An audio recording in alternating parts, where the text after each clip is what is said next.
Go home, go hard, go home. Touchdown like the end zone. When the circle turn to my home, can't get me out of my zone. Go hard, go home, go hard, go home. Yeah, these championship rings on my hands now. In my head I'm top 10, yeah, that's hands down. You a squad, know you're looking man down. Funny how foes turn to friends now. Drive a race car like a Atari now. Call filling up, I need product again. Treat the business like a playground, might slide on you. Don't me wrong, might slide on you.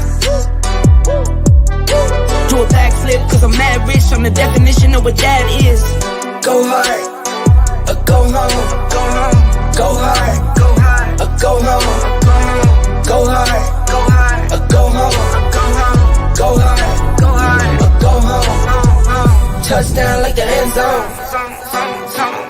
When the circle turn to my home, can't get me out of my zone. Go hard, go home. Good evening, Longhorn Nation. Yes, what sir. Is up? It is an Yes, exciting day, a day we've been waiting for, gosh, it seems like weeks now. Action-packed show. You guys know what it's all about. The number one player in the state of Texas, we can finally say, has committed Yes, sir. to a hometown team, Texas Longhorns. Tim Wayne, my host. How you doing tonight, sir. man? Man, listen, I'm excited. Listen, hope is a hell of a drug, but I'm excited. I'm glad that we're here. I'm glad the big domino has fallen. And man, we just a couple more weeks to week 0, just a couple more. Absolutely. You know, before we get started, there's a lot to talk about, obviously. But first, let's do what is normal here for us at Longhorn Fan Battle. Give a shout out to fanbattlesports.com. Yes, I sir. do have an article that I'm writing about the commitment of Colin Johnson that I should have up this week, Right. probably Saturday or Sunday. Really talking about Colin Johnson or Colin Simmons. What does it mean for Texas moving forward? How it shapes us to keep us ready going. So that should be up on fanbattlesports.com. Shout out to Fan Battle Sports. If you are a fan of football, we've got content there and more coming in. Of course, you can follow the AFC South Fan Battle podcast there. And then, of course, your individual teams, the Colts, of course, the Texans, they're all right. CJ Stroud struggling. We won't talk about that. The Jaguars, Not the shot. and of course, us here at Longhorn Fan Battle. So shout out to fanbattlesports.com. Also, please follow us on Twitter, Longhorn Fan Battle, at LH Fan Battle. And of course, hit us up on YouTube, Longhorn Fan Battle. Please follow us, comment, subscribe, do all the things that we're here to do. But Tim, yes, let's get to the good stuff, man. Let's get to the stuff that we are here for. Let's get to it. So, for those of you guys that don't know, Duncanville edge rusher, 5-star prospect, number 1 prospect in the country, in the state of Texas. I think depending on who you look like, he's where you look at number 3 in the country. Number 4 in the country. I've seen as low as 26. We won't talk about that. I do think he shoots up the rankings as he goes through his senior year. What's crazy about today, real quick, just because you and I have been following the coverage on 24/7, Orange Blood, shout out to those guys. I was actually thinking that Colin Simmons was going to be late. So there's he was actually on Instagram Live before he got to the school talking about how he was stuck in traffic and all that stuff. So I was like, oh boy, here we go. Let the semantics begin. So he made it in time. His teammate, 4-star running back, does commit to LSU. So, it's one of those things. And I think we've known for a little bit. Actually, first, before I get into that, what is your initial reaction? How are you feeling? What are your thoughts? So my initial reaction is a sigh of relief, but the work is still not done, right? Because this is not something, even though Colin has committed to the University of Texas, there are a couple of things, and we'll cover those at a later time, but there are a couple of things that that still need to happen. You know what I mean? We still need to continue to recruit him. Just because he verbally commits today doesn't mean he doesn't have an opportunity to change his mind. So that's one thing. Another thing is that I'm excited because this could set a trend, right? The best player in the state of Texas has committed to the University of Texas. What does that say for everybody else, right? Usually, and this is just me being thinking from a football perspective, if the best player in the country or the best player in the state commits to the University of Texas, it instantly makes me look. I have to pay attention to that, especially if you're a kid that's being recruited. Maybe you haven't made up your mind yet. Maybe you're a Kobe Black. You don't necessarily know which way you want to lean. But if you got somebody like that breathing down your neck, and hitting quarterbacks and causing all types of ruckus, that to me, if I'm a defensive back or safety or anything like that, or maybe even another defensive lineman, that would give me cause to pause and be like, hey, I need to figure out what's going on at Texas, because this kid just got, even though Texas may have reached out to me and they're looking at me, this is something that I may want to reconsider if I'm choosing an Oklahoma or an Alabama or a Georgia. If the best defensive player in the state of Texas is going, you have to actually take pause and look and see what's going on. So hopefully this is a domino effect, and this brings on more and more and more and more players. The rich get richer. A lot of people thought he was a lock to go to LSU. For a moment there, I was pretty nervous about it. But as we got closer, and me and you have communicated over the weekend quite a bit in regards to the situation, it just looked like the domino was going to fall in Texas' favor, and luckily it did. Yeah, absolutely. When I look at a commitment like Colin Simmons, there's a couple things, right? First off, this is not only is this the number one player in the state, which I can't remember the last time. We might have to go back as far as Corey Redding if we're talking about the number one player in the state. Right. Committed to Texas, right? Right. But you look at the landscape of where the program is. Colin Simmons on the defensive side of the ball is an Arch Manning on the offensive side of the ball type recruit. You remember last year, you get Arch Manning, and then you get a slew of recruits. Kelvin Banks commits. Jonte Cook commits. You're starting to get those players. I think on the defensive side of the ball, you're kind of going to hope for the same domino effect, right? Dominic McKinley is supposed to, who's a 4-star edge rusher, is supposed to commit, I believe, on the 17th. Kobe Black, who actually Texas is heavily favored to land, 5-star cornerback. And you pair that with an Anthony Hill, who's already on the 40 acres here, right? Right. Now you're starting to build a defense that you can look forward to heading into the SEC in 2024. Right. But like you said, the job is not done. And the reason why I say the job is not done, recruiting is a 365-day a year type of thing moving forward. Right. And you have to stay on top of it. And it's not just off the field with as far as recruiting and all that fun stuff. It's on the field now, right? We can now faithfully say that Sark is an elite recruiter. Like, look at the talent that he's brought. He has brought his guys into Texas. But the one thing, and you and I, we've talked about it here. We've talked about it, offline. Sark, the only thing that's missing from Sark's resume, the guy has to win football games. Yo, J-Mac, what is good? How are you doing? How are you feeling tonight? Hope you're feeling good and toasty. Hope you're being safe out there because it is hot out here in East Texas streets. Or if you're not in Texas, hope you're staying safe and cool. But back to what I was saying, you have to win on the football field. And Sark has put together a roster that he's very confident in. I believe the other day he was mentioning, having the extensive amount of receivers that he has, not being worried about losing a Bijan in the running game and not being able to not run in the running game. We know Sark is known for 1,000-yard backs. Will we have that this year? I could probably say we'll find somebody, and I think it'll happen because it's just where Sark, that's what he does. But on the field has to happen, right? So we talk about the Colin Simmons commitment so far. What does this mean for Texas? And not obviously this year.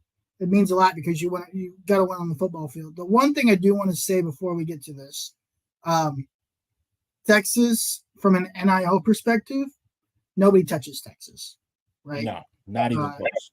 We've talked about this 2 years ago, 3 years ago, even when NIL was being rumored to be approved, how we knew this was going to be the gaslighter.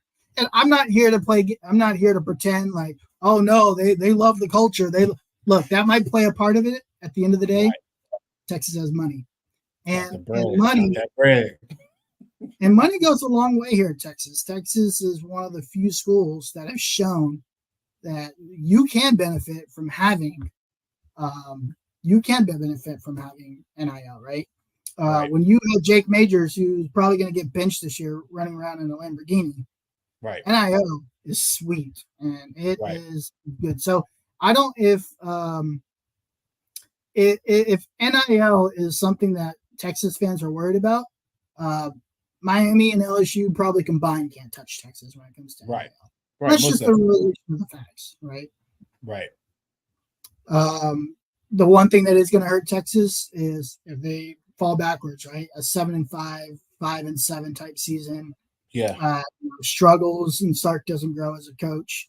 I think those are things to be cautious of, and I think that's why you need to have this play out through the season. Texas, in my opinion, has to win the Big 12 or it's a failure. What happens beyond that, I think we can think about, but if we're talking about progress, especially heading into the SEC, Texas winning the Big 12 is a must. So what do you think this commitment does for Texas?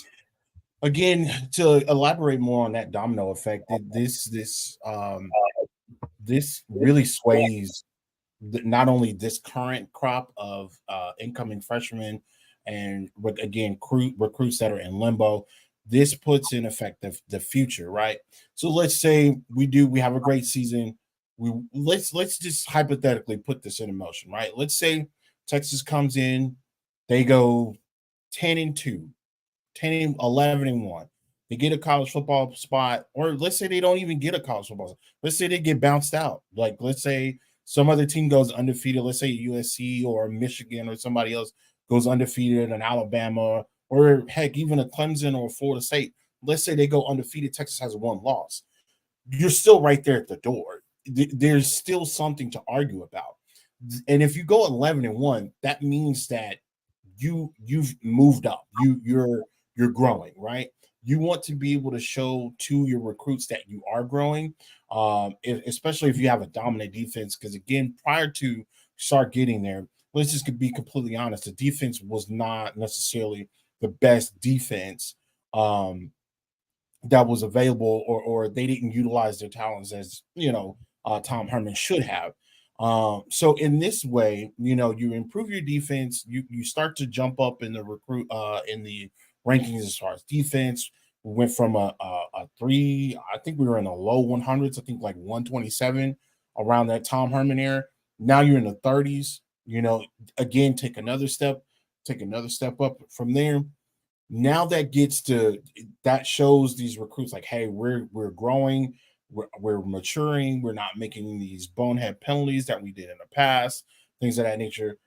It's all good from there. So again, even, and then let's say Collins comes in and he balls out.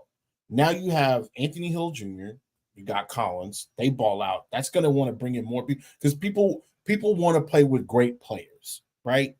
People want to play with winners. That's why Alabama is in the situation they're in right now. That's why Georgia's in the situation they're in. That's why Ohio State is the way they are, because people want to come in and they want to play with winners. Do they want to get a piece of the NIL money? Of course. Do they want to be on national TV? Of course. There's no bigger brand in college football outside of the big three: Ohio State, Alabama, Georgia. There's, outside of that, there are no 3 bigger brands in the state, in the country, outside of Texas. They are all in the upper echelon of brands. So when you start to win, things start to happen. And so that's what all this means, man.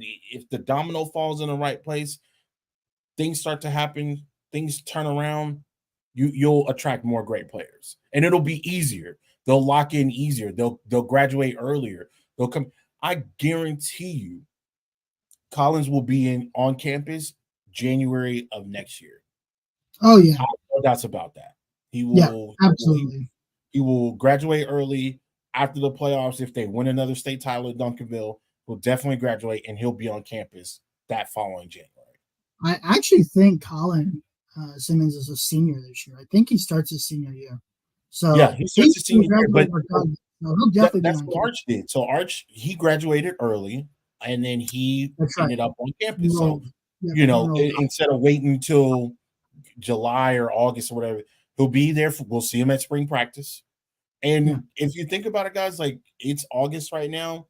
This is 4 or 5 months away. This is not a long period of time. A lot of this stuff is happening really, really fast. So again, back to what you were saying, we definitely need to continue to recruit him.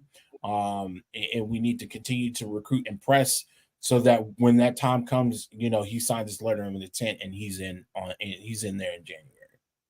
And hopefully we're playing in January. You know what I mean? That would just solidify it even more. If we're playing in January, it would just make it even more better. I think that's just the icing on the cake, right? Winning the Big 12 title is absolutely necessary, right? By any means possible, right? Right. Playing late in December, early January, New Year's Six Bowl, college football playoff, semifinal, national championship, it doesn't matter, right? Right. You want to be one of those top 10 schools that are playing in some way, shape, or form when December 31st rolls around, right? Right. We want to see that here around Texas. We've been aching for it for a very long time. The Texas haters that are like, hey, this is a championship trophy. This is an award. You guys are getting gassed up around the community. Yeah, absolutely. People have to realize the last and I looked this up earlier. The last 5-star recruit on the defensive line that Texas committed was, I believe, Jackson Jeffcoat, and that was almost 14 years ago. Right. I Now, think we've had other five 5 stars. We've had other Yes.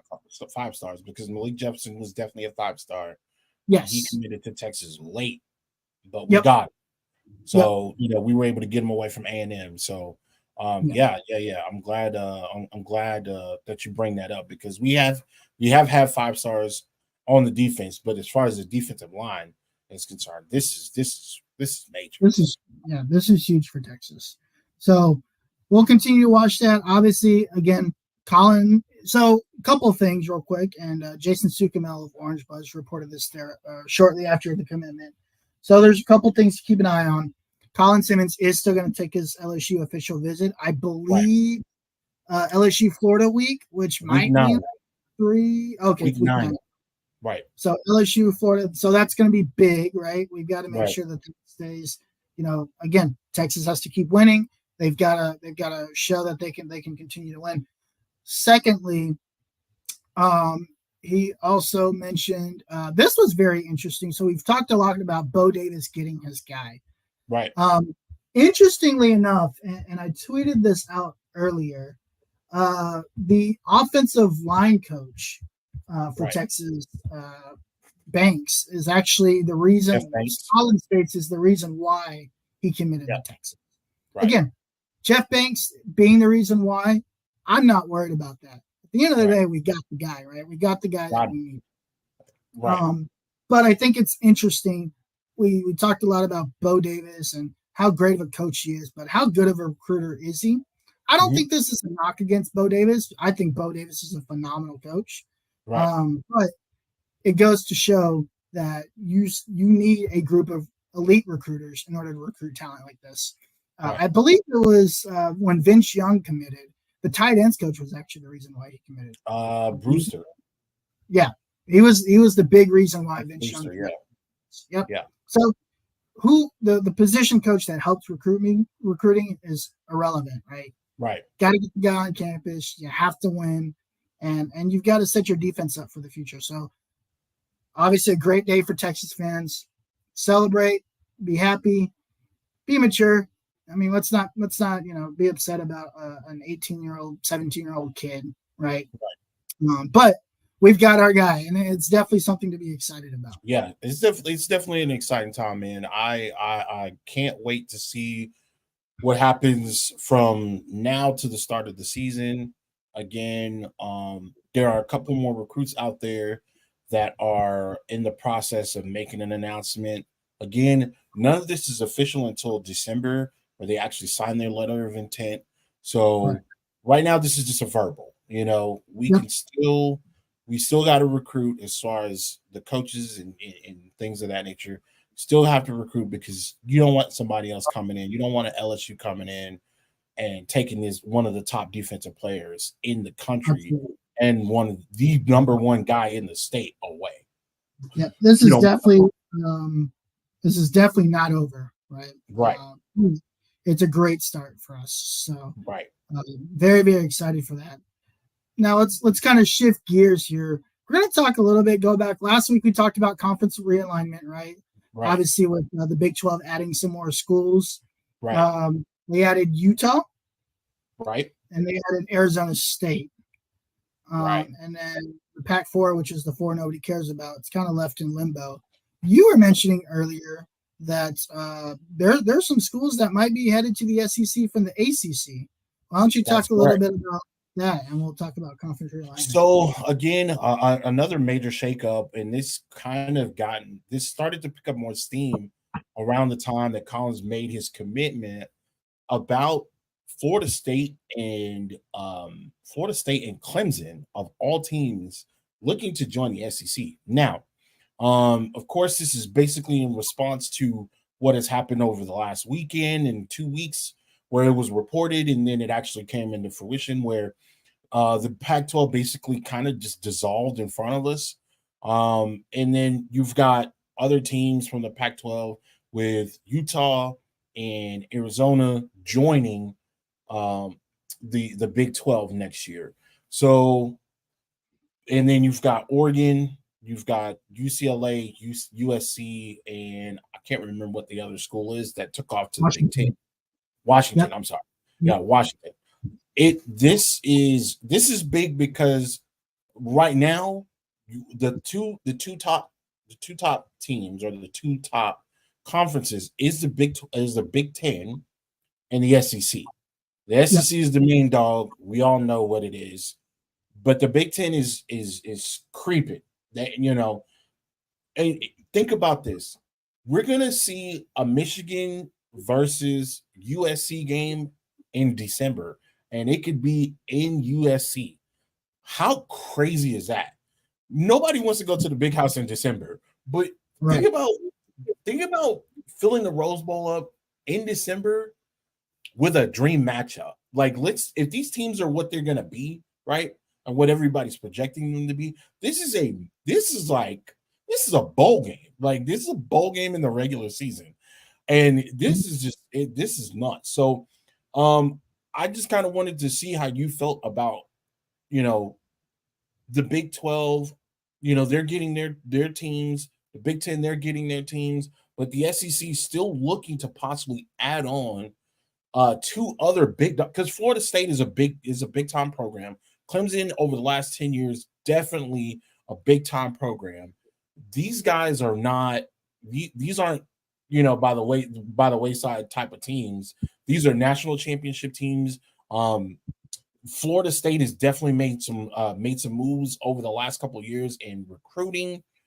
That is also a big deal. So, with the addition of these two teams, how do you feel about that? Do you think that the SEC should just chill? Do you think that they should look to add them? What does this say about the ACC? Like, what are your feelings about that? Because I think it would actually do a big deal. And honestly, I hate to keep bringing up Notre Dame, but Jesus Christ, Notre Dame, if they want to keep the ACC alive, they got to figure out how to get Notre Dame in there. They got to figure out how to get them in there. It would be right. It would shift the balance of power. Okay, so now you would have your top three would be the SEC, the Big Ten, and then the ACC. I wouldn't say that the Big 12 is still low, but those are not the most dominant teams. I wouldn't say that they're the most dominant teams. I mean, we could just be completely honest. They have a lot of those teams in the Big 12, or the teams that are going to be joining the Big 12, have not been the great teams in the last 10 or 12 years. So they have promise, but we still don't necessarily know yet. Yeah, I think it's interesting, right? The Big 12 now becomes, I think, the most complete conference. And I think it's interesting, right? The SEC and the Big Ten are really top heavy. Mm-hmm. If you look at the mid to lower tier schools in both of those conferences, they're okay. Right. The Big 12 has become the most complete conference, top to bottom. You don't have a lot of all these schools. The Big 12 is still going to be really hard to get through. I think it becomes even more difficult because you don't have to worry about a Texas or an OU anymore. You got a bunch of medium-sized schools, we'll just call them, that are fighting every single year, and that just brings competition. And competition is always good. Right. As far as Florida State, Clemson goes into the SEC, I think it's bound to happen. I mean, it makes sense, right? Especially for Florida State. They're in the state of Florida. Right. It even makes sense for Florida State and Miami to join the SEC, right? Mm-hmm. They're in the state of Florida. They're in the South. So is Clemson, but they're like more like Southeast. I guess it's Southeastern Conference. So that kind of makes sense. Right. Look, I don't think we're done with conference realignment. I think this is, like we said back 3 episodes ago, this is really the NCAA, I think, has lost all handle of everything. Right. And they are no longer going to be the beneficiaries of everything that's happening. Right. So, yeah, I mean, I don't mean to interrupt, but I definitely want to make a suggestion, and you tell me what you think, and we can move on from it. And it could be just a complete yes or no. So, let's say within the next 3 to 5 years, right? We've already looked at realignments, conference realignments, with 3 major 4 major conferences of the Power 5. Then we're continuing to add and move and add and subtract within those conferences. Wouldn't it be just right to just completely leave the NCAA, disattach from the NCAA, find a way to just move around from the NCAA and get a commissioner and just move from in that realm, like an overall commissioner, like a Dana White, David Sterling, or a not Donald Sterling, Adam Silver, or like even a Vince McMahon. You could throw a Vince McMahon in there, whatever you decide. Do you think it'll be in college football will be in a better shape if they just completely remove themselves from the NCAA and set themselves up to where they actually have a commissioner in place by the powers that may be, by the powers that be, which would be you get your Power 5 guys to come in, they interview who they feel like is a great candidate, and then pick a commissioner to oversee college football. Yes, I do. And I think I saw something that teased something like this. I think you just get rid of conferences altogether, right? You have two you have 2 leagues, like a Western Conference and an Eastern Conference. You split it down the middle between your Power 5s. You get rid of these different conferences. You play a real schedule every year. You might play people in your conference more, and you play an out of conference once or twice a year. And then you have a big 16, 2014 playoff at the end of the season. Like, I do think this is a more realistic thing. I didn't see it 10 years ago, right? I saw it 5 years ago. But like I said, I think the NCAA is now a commissioner I would be totally down for, because the NCAA, I can't stand the organization. It's a money grabbing organization, right? They'll be okay if it disbands, right? Right. No, I wouldn't be opposed to it at all. I think you just split it down the middle. You have 2 conferences, a West and an East, or whatever you want to call it, North versus South, whatever. It doesn't matter how you want to call it. And you have a commission that oversees the whole thing. I would not only would I not be surprised, I think it's much more preferable. Right. Okay. Yeah, I definitely I kind of like where you're going with that, where you're saying the splitting of the conferences, and you just kind of break it down. What I would like to see is a North, South, East, West. Yeah. Make it very simple, right? Yeah. You're in the South, this is where you're at. You're in the North, this is where you're at. This is where you're at. You could, whether you're Northwest or Northeast, we can figure that out. You can break that down even more. But North, South, East, West, break it down, get a commissioner in there, get a commissioner that will be able to oversee everything, create some new bylaws, nothing crazy, but create some new bylaws. Hell, maybe even keep the same bylaws that the NCAA has, but improve upon them, and then have them voted on, and then go from there. No, I would be I'd be totally down for that. I think that's where we go anyway. Eventually. Now, is it 3 to 5 years? I don't think so. I think that's more of like a 10-year thing. Right. But I definitely agree that I think that's where the NCAA is heading. Whether it's under the NCAA, I wouldn't be surprised if it was still under the NCAA, but a commissioner over the whole thing. Okay. So that'd be interesting. So segues, and before we get to week 3 predictions, because I'm actually really excited for week 3 predictions, because this is where I think it's really, really fuzzy for me. Right, me too.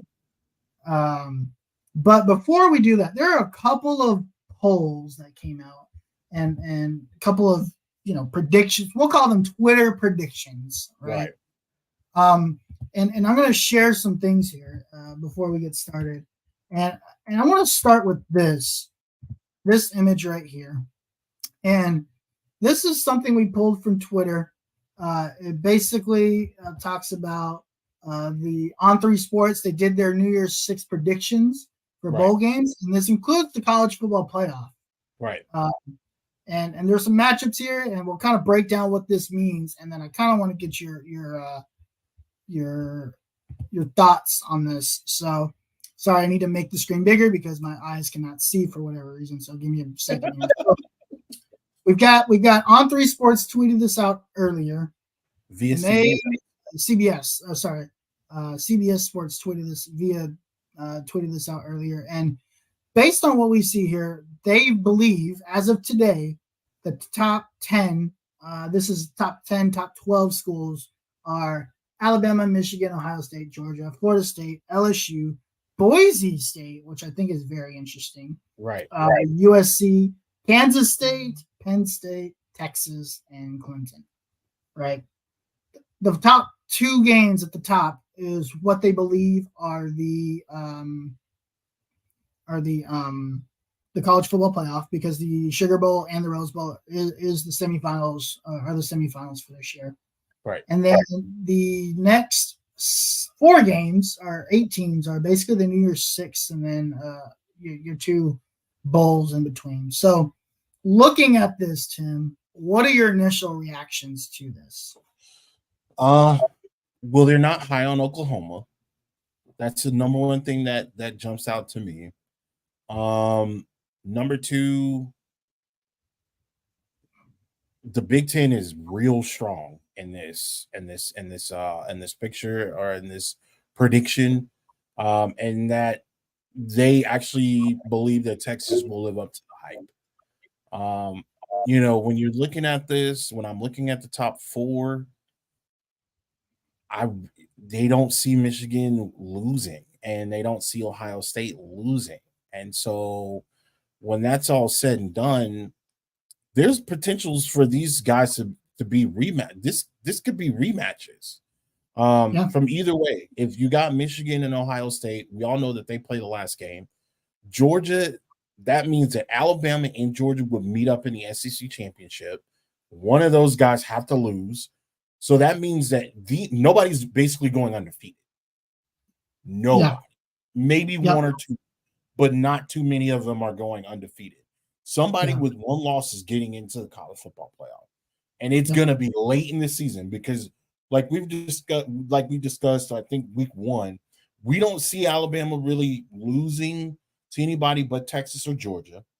We don't see Ohio State really losing to anybody but possibly Michigan or Penn State. But they got to the thing is, they got to get to the championships to do that.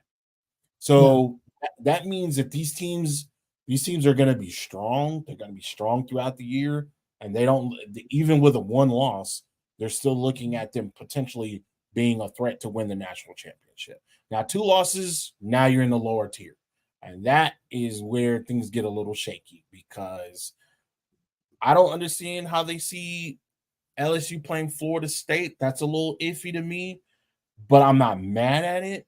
Boise State versus SC, I don't see that. I don't see Boise State just wrecking everybody. But again, they have a favorable schedule. We don't necessarily know how that's going to go. Penn State, that means Penn State's lost 2 this bottom tier, where you got Penn State, Kansas State, Clemson, and Texas. Those teams, they either lost 1 that they shouldn't have lost, or they lost 2. And they still got in the New Year's 6. That's what that means to me. So the top 1 losses, they met in the championship and they still lost. That second row there, 1 loss teams, 2 loss teams, runner-ups, and those bottom 2 are 2 lost teams. So that's what I'm looking at from right now.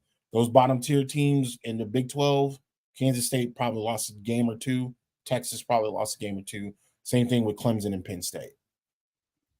That's what that means to me. The first thing that pops out to me is I hate that they call it the Verbo Fiesta Bowl. I missed it. I missed the Tostitos Fiesta Bowl, man. I mean, that's like iconic, right? That's what we grew up. We grew up on the Tostitos Fiesta Bowl, and we just don't have that anymore, right? So that's the number one thing I noticed right off the bat. Number 2, if you look at where they have Kansas State and Texas in their bowl games, they have Kansas State in the Cotton Bowl, and they have Texas in the Peach Bowl, which means they have Texas as the Big 12 champion. Because I think the Peach Bowl is considered higher than the Cotton Bowl. Could be wrong about that. That's just what my mind says, because it is a former BCS bowl, if you will, right? Right. 3 SEC schools doesn't surprise me, right? Actually, technically 4 because Texas is an SEC school. Just kidding. But there's that. When it comes to I just don't see. Hot take: Alabama does not make the college football playoff. Ooh. And I think it starts with the loss to Texas, which we've already talked about, right? I think we see that we see that. I don't want to call it the demise of Nick Saban because I think that's a very dangerous word to see, and I don't want Nick Saban coming after me. So I don't want to call it the demise of Nick Saban. But Florida State. The other thing I noticed off the bat is you see historic schools. You see Penn State. You see USC. You see Florida State. The good teams are good again, and good is healthy. Right. For college football, right? You want your blue bloods to be really good, and this shows just that. Also, I see the last thing I see is you have a conflict of interest, so I don't know what you would pick in your bowl game.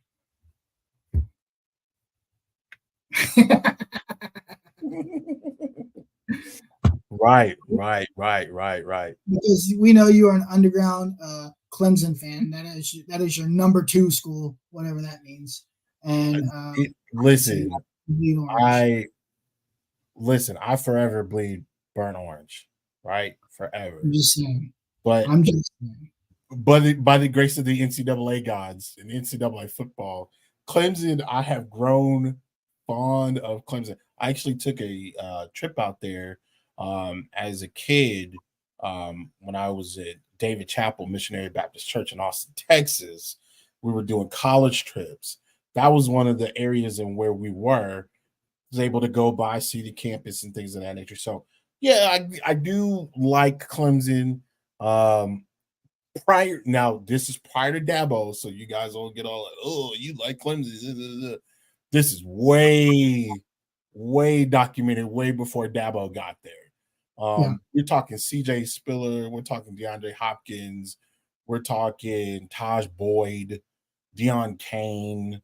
That's what we're talking about. We're talking about that era of Clemson Tigers. That's where we're talking. So I mean, what do you think that this is possible? Like how do you feel? Anything's possible? Right. I mean, but do you think that this is a fallout? Now, you did mention that you don't think Alabama's going to be there. So, and I don't want to get too big in a prediction so far. We can wait. We got a couple more weeks before we get into that. But who do you replace that Michigan team with or that Alabama team with? No idea, but it's not going to be Alabama. I don't know who yet. I think there's a team that he expects that sneaks in there, and I don't think it's Texas, by the way. Okay. But I wouldn't be surprised if it ends up. I don't think it'll be, but I wouldn't be shocked if it was. Right. Okay. The next thing I want to look at real quick is the top 16. So this list came out shortly after Colin Simmons commits to Texas, right? Right. What I want to talk about when it comes to this is the top 16 schools done by 24/7 Sports again. The top 16 jobs in the country today. Right. And I think what's interesting about this is Georgia's number 1. Obviously, Kirby Smart's built probably the next dynasty there, right? The interesting thing about this is Texas is actually the number 2 school on this list now. Sark's recruiting, whether he stays or not at Texas, makes this job very interesting for the next person. Right. If Sark doesn't survive, right? If he doesn't last, very interesting as the next person to take over this program. Right. Regardless of what people want to say, or regardless of how people feel about the University of Texas, Texas within itself is just a sexy pick to begin with. Regardless of how Texas is doing you know, prior to Sark, or during the Sark era, the state itself, Austin itself, it sells itself, right? Great weather or hot weather for the majority of the year. I mean, Christmas is like 70 degrees. So if you're from Texas, you understand. You and I both know how the 70-degree weather is in December. It's great. It feels great. You can go outside. You can, in December, shorts and flip flops, and you can go to a ball game and be good. And at night, it'll be in the 50s, maybe 40s if it gets super cold. Yeah. That's within itself. The city of Austin, one of the most booming cities in this freaking country in the last 10 to 12 years, has been Austin, Texas. That's neither here nor there. That's not hard. Is it expensive to live here? By God, yes. But it's a sexy city. It's easy to recruit. You're in Central Texas. You have Dallas, Houston, San Antonio, all falling right around you. So you're surrounded by Louisiana. You got Arizona to the left of you. You got California. That's a 4-hour flight. How long does it take to get to California? 3.5, 4 hours. Three, Up three and a to half 3 hours, depending on where you go. So you're in a major hub, so you can travel just about anywhere in the country and get there in a very short amount of time. It doesn't take time to get anywhere if you're on a plane or a private jet. Because if you're at the University of Texas, chances are you're probably going to have a private jet. So the recruiting trail, getting in and getting out, that's not going to be hard. That's just not going to be hard at all. And so, yeah, being Texas, honestly, I would say Texas should be number one. I'm not saying that I'm not saying that as just being a homer. I'm saying that from the perspective of look at where you are in the state or within the country. It's easy to get around. You got great cities. Boom. That's Georgia's sexy because you have Atlanta, Georgia. You've got Savannah. You've got tons of other areas within Georgia. It's a beautiful state as well. I don't necessarily know how the weather is over there. I do know they get quite a bit of snow, but it makes sense. Now, here's where I think you should switch stuff around. Alabama should be number 5. Alabama should be number 5, and here's why. LSU, Baton Rouge, if you've heard anything about Baton Rouge, it is the place to be. Yeah. That was actually a reason why I was worried about Colin Simmons committing, because he talked a lot about how he loved the city, how Baton Rouge was really cool. It treated him well. The history of the food is great. Right. And I don't know if there's any foodies out there, but I like food, and I've heard the food is great. And I've never been to Baton Rouge or New Orleans or Louisiana for that fact. Louisiana is top 10, one of the best states I've been to. And I've been to a lot of states throughout the Southeast region of the United States. Like that, Louisiana, they got a special place in my heart. They got a special place in my heart. But yeah, when it comes to just a sexy overall pick, LSU over Alabama. I'm sorry, there's nothing against Alabama. I've been to Alabama, but there's nothing really there to offer students other than football. Not to say that they need to focus on it, but I'm just saying, like, being able to sell it outside of Nick Saban and Alabama prior to Nick Saban being there in the 80s and 90s, you couldn't sell it. Like, let's just be completely honest. That's why Nick Saban was there, is because they needed to get somebody in there to win. And so for the 90s and early 2000s, that was just not the place to be until Nick Saban got there. So now it'll go back to that once Nick Saban retires. Right. Now it's number 3 because of what Nick Saban has built. We're going based off of what Nick Saban has built. Right. If you remove Nick Saban, and don't get me wrong, there's players that come out of Alabama and have come out of Alabama way before Nick Saban has gotten there. I'm not dogging Alabama, but I'm saying how to sell it. You can even say, honestly, that you can put A&M in that top 5. You can put A&M, because A&M is different. It is just different. To me, Clemson and Tennessee, you should move them up. Notre Dame, I'm sorry, it's in the middle of nowhere I'm not a fan of that. And I'm going based off of location. We know that they won recently. Oklahoma is really hard to. Oklahoma, you're going based off of history and tradition, right? So we do have to put that into perspective, but it's really hard to put that into perspective because not all kids think like that. Not all kids are thinking like, oh, Auburn is great, but it's Auburn. Right. Auburn, Alabama is not a sexy city. I'm just being honest. It's not. Great program, great tradition, but it's not a sexy city. So you're going there based off of tradition and if they're winning. That's all I got to say about that. No, I would agree. I would probably move Tennessee up. Right. I would argue Knoxville is great. Knoxville and Nashville. I used to live in Knoxville. I still remember Knoxville is the reason why I got into sports. Right. Right. I used to live in Knoxville. So absolutely, I'm all for Knoxville, Tennessee. Neyland Stadium is a phenomenal environment. Right. And you got Gatlinburg. You got things to do around the Knoxville area. Nashville is only 2.5 hours away, and Nashville is the bachelorette capital of the world. A&M, I mean, again, I don't care for A&M, but A&M has NIL money. Let's just be honest. They have money. So that's easily sellable. I would actually bump up Florida State. Okay. You talking about the state of Florida? Right. Now, I don't know where I wouldn't put them above I wouldn't put them above a Tennessee or an A&M, but I wouldn't even put them. I mean, Florida is. I think Florida State. You kind of have to put it side by side, right? We're talking about the brand plus where they are, right? Right. Gainesville is there, but Tallahassee is again just a really cool city to go to, from what I hear. Right.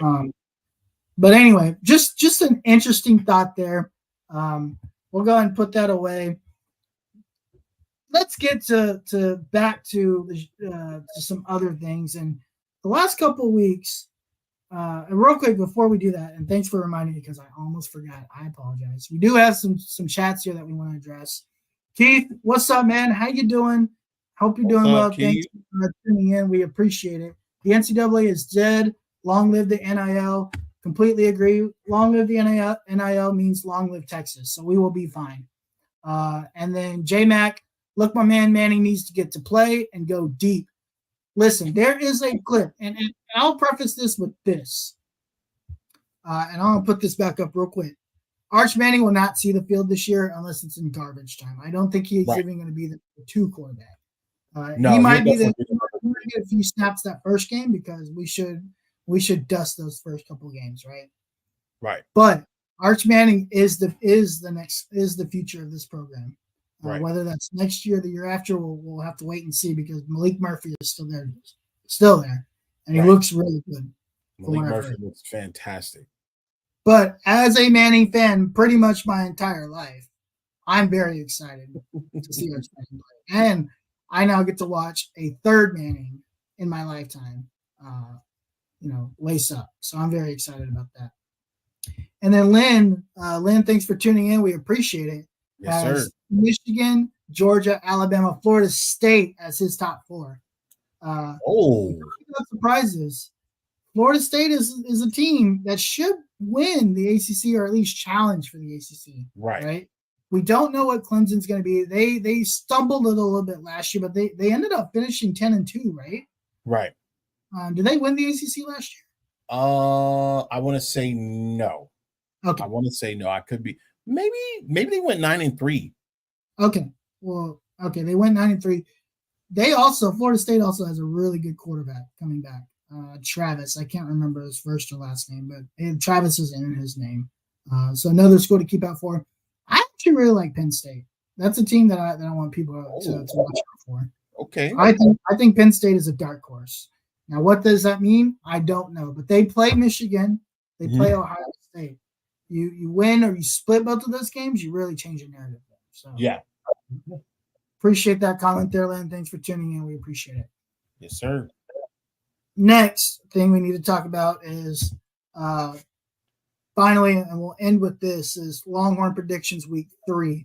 So the last couple of weeks we've been doing 3 games at a time, just kind of going game by game and not really giving score predictions, but just giving like do you think we're going to win? Do you think we're going to lose?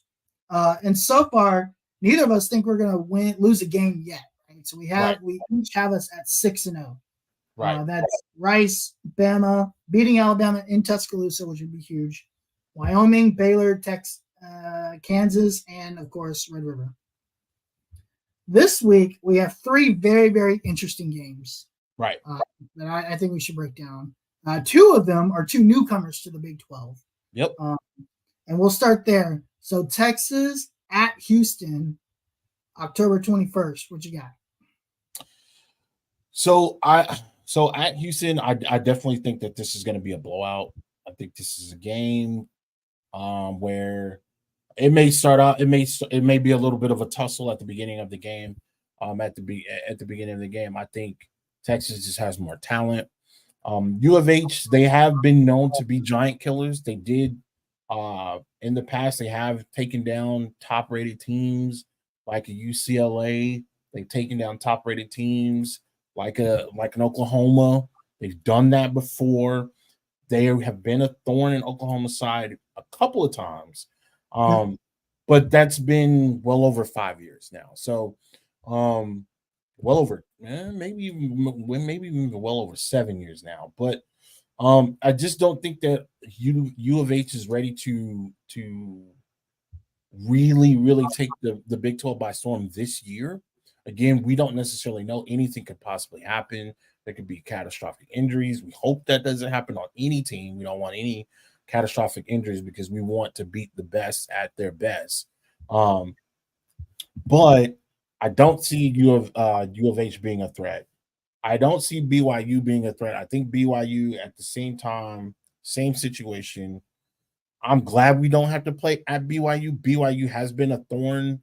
Taysom Hill did run us out of the building a couple years back. I don't know if you remember that. Taysom Hill, he was. I remember it very well, and I don't want to remember it ever again. Right. He was riding the bike. If you guys remember that, saying, that was a saying years back. That was during the Charlie Strong era. And that's where things kind of took a turn for the worse. We did play against BYU at the end of Mac's career at the University of Texas, and that was unfortunate. The way things just kind of fell off the rails there, that was very shocking, but that did happen.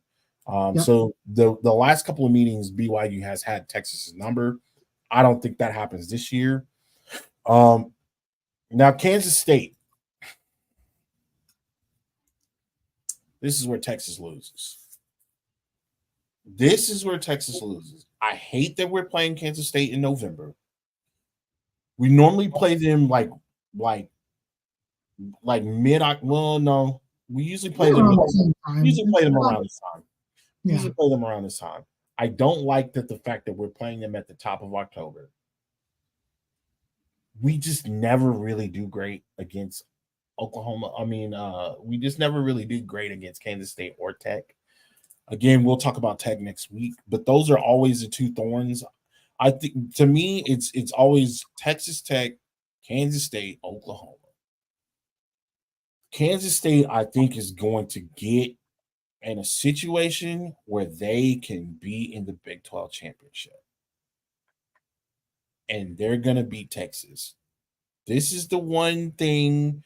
This is where Texas overlooks Kansas State. They just throttled BYU. I'm going to call that a blowout. I think they're going to throttle BYU. And they're looking at TCU. And TCU and BYU, I mean, Kansas State is going to get in here and they're going to pop Texas. And it's going to be at home and it's going to suck. And a lot of people are going to think, that with that loss to Kansas State this late, that gets them out of the Big 12 title race. Because if Oklahoma's doing any good, now we got a 3-team situation, possibly a 4. If they think Kansas or Tech can live up to the hype, now we're in a situation where you got 4 teams in a race. You got to win out. Kansas State and TCU right next to each other, I don't like it.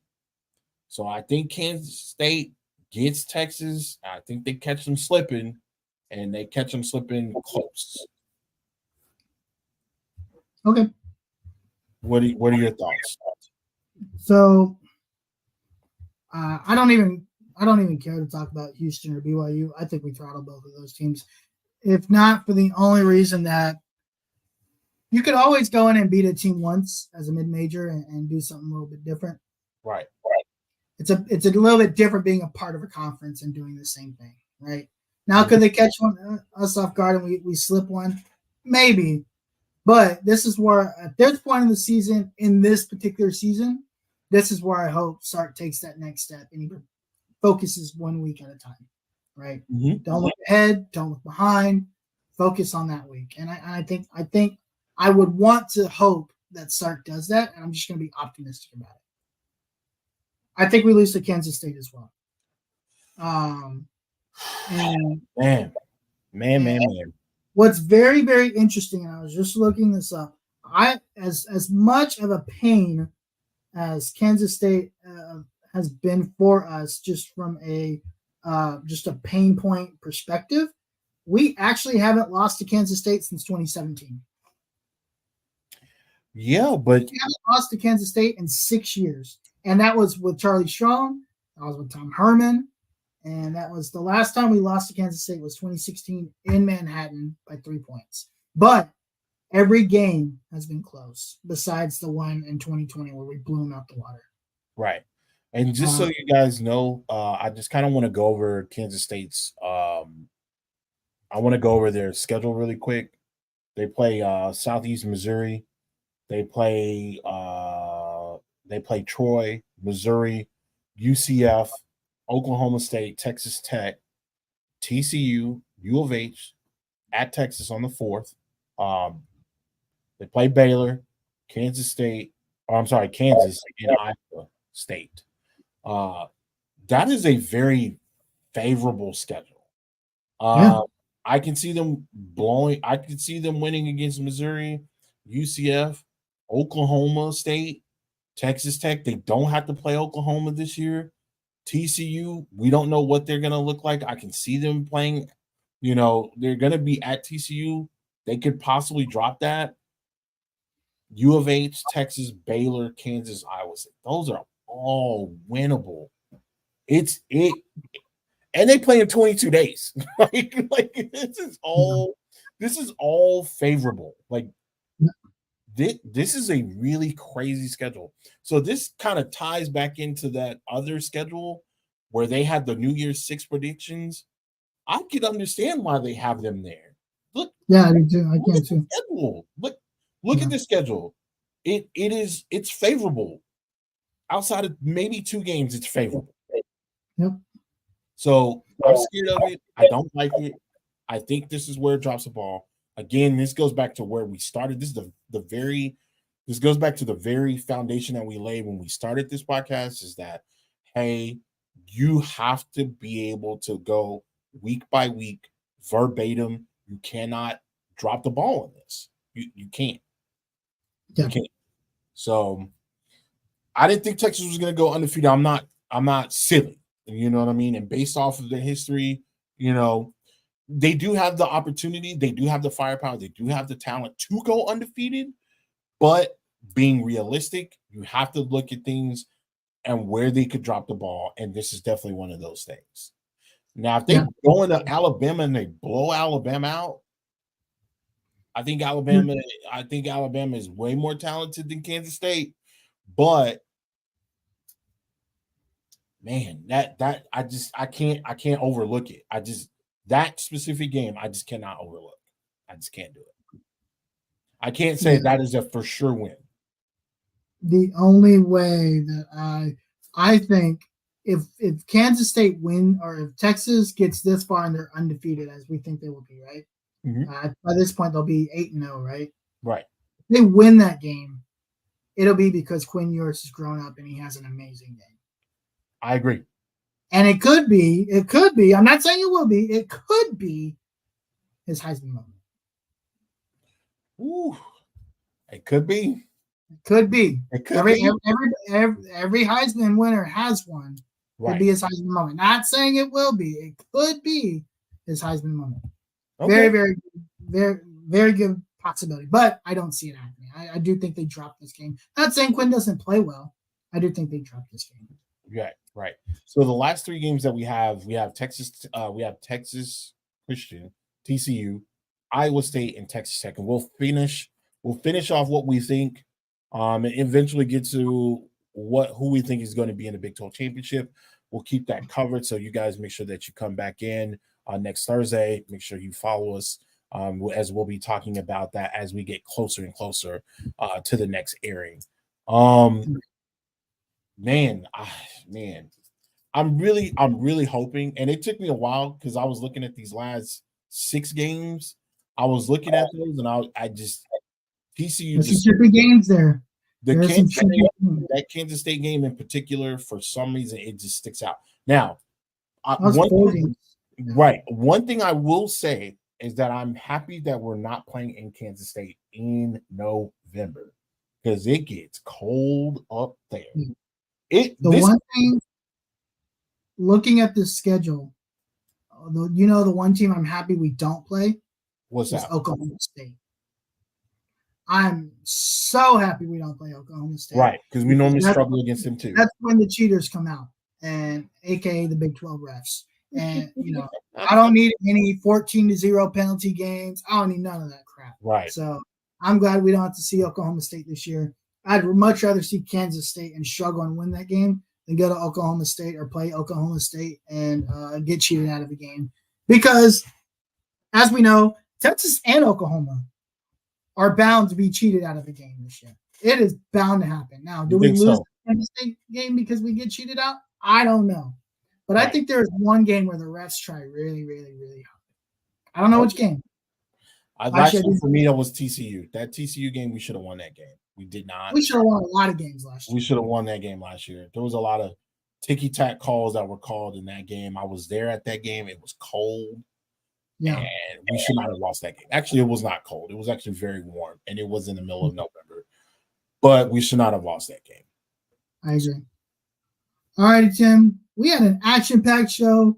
Yes, sir. Colin Simmons verbally committed to Texas. We had a good old time today. We talked a little bit about conference alignment. We talked a little bit about the schedule and some Twitter predictions. We're going to end on this. Once again, guys, please, fanbattlesports.com. Visit us on the website. I should have an article up this weekend about the Colin Simmons commitment. And we'll continue to write some articles. Follow us on Twitter, Longhorn Fan Battle, and also follow us on YouTube, Longhorn Fan Battle. I do see some folks here watching us on YouTube, and I do appreciate that. Please follow, please like, please subscribe, please comment. Tim, before we head out of here, where can the folks find you? You can find me at Tim Wayne on Twitter, or X as they're calling it now. You can find me there. You can find me on Instagram as well at Tim Wayne. But, I'm more active on Twitter, so I would just say just follow me on Twitter. Awesome. And you can find me on Twitter at the Uncle Gandhi, X, whatever you want to call it. Also interact with us on the Longhorn Fan Battle Twitter channel. As we mentioned before, you can also find me Tuesday nights on the Horseshoe Mob podcast with Colts fans. You can find me on Sunday nights every now and then on the AFC South Fan Battle podcast. But between now and then, my name is Harish. That's my guy, Tim Wayne. Yes, sir. Yeah. Peace. We got him, baby. Go home. Touchdown like the end zone. When the circle turn to my home, can't get me out of my zone. Go hard.